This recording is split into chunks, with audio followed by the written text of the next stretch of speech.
The information presented in this video is certainly the stuff of science fiction. But the question is there or has there ever been science fiction?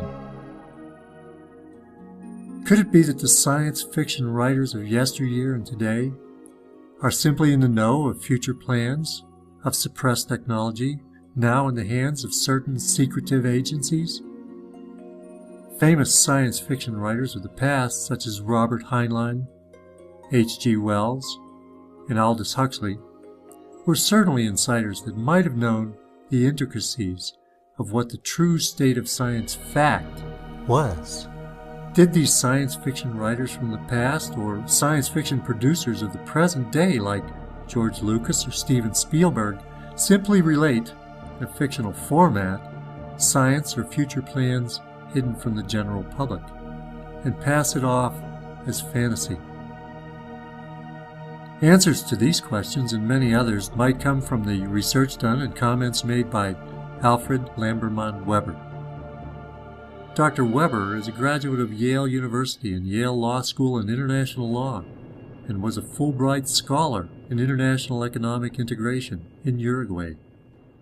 He's taught economics at Yale University and constitutional law at the University of Texas.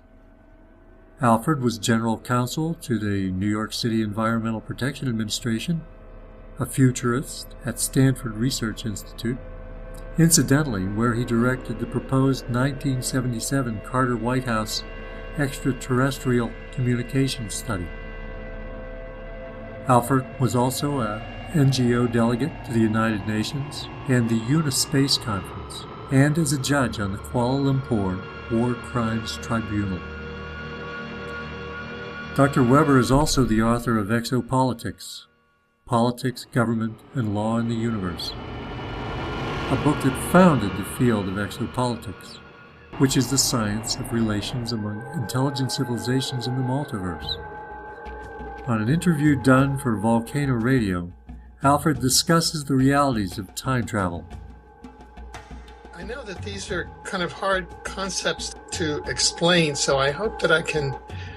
One of my tasks has been to report, and in some part to be what we call enmeshed in the secret time travel and teleportation programs of the United States and what I would really call the matrix government of the planet.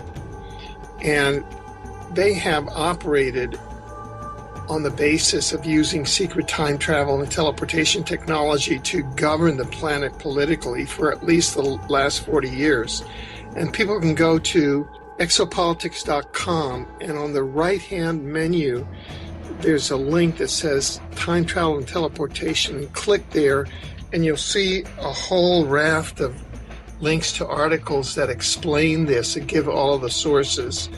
Articles like Time Travel and Political Control that explain how the matrix authorities that have control of time travel technology travel to the future, obtain information, and then control us politically on the basis of that information by pre-identifying future presidents, prime ministers, and then co-opting them 20 years in advance and then grooming them as secret CIA or secret MI5 or MI6 operatives, so that what you think is a president or a prime minister is really almost a lifelong operative.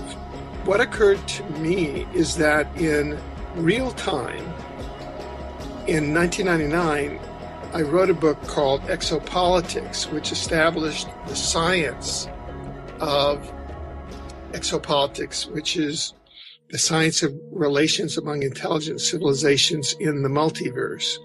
And it was published in the year 2005. Well, what occurred, unknown to me, was that the CIA and DARPA, Defense Advanced Research Project Agency, time traveled that book from at least 2005 back to at least 1971. And I was told this in 2005 by a project participant in the secret time travel project who had seen it in 1971 in person, Lieutenant Commander Andrew D. Bashago in the U.S. Navy. And so in 1971, at the time that it was time traveled back to, and that this whistleblower had seen it, I was general counsel of the Environmental Protection Administration of New York City. And part of my job was to speak to the public in New York about protecting the environment, the air quality, water quality, noise abatement, things of this sort. And one day I was asked to speak at this organization. I said, fine. And what was different about it is when the person came to pick me up, he was not a student or a housewife that tended to be the environmentalist. He was a man dressed in a suit and very formal. And we traveled for about 2 hours, and I arrived at this nondescript office building, and there were 50 other men in suits. And I instantly knew through my double vision right. that these were not environmentalists. These looked like government operatives. These looked like spooks, we call them. Spooks. Yeah, spooks. Yeah. So I kind of stayed in character and gave my standard environmental stump speech, but they were sort of smirking at me, and I could tell that they knew about something about me that I didn't know, and that they were surveying me, and a number of them were smirking at me, trying to get me off game. But I just, soldiered on, and at the end of it, they applauded me and gave me a mug, which I brought back to my office. It said Delaware Valley Industrial Engineering Association. Now, I searched for that, and no such association exists. So, in 2005, Andrew D. Bashago told me this, and we both put together that was a room full of CIA and Department of Defense officials who had my book that they had time traveled back from 2005.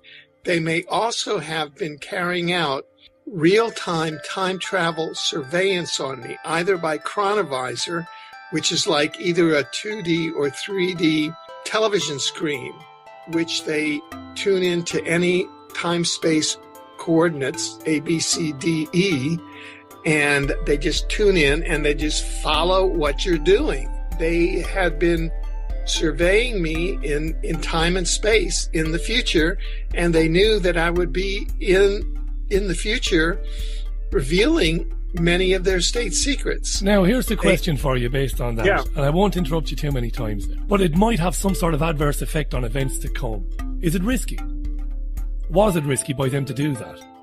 There are certain constraints of what we call time science, and so all of their technology and all of the movements have to operate within the rules of time science.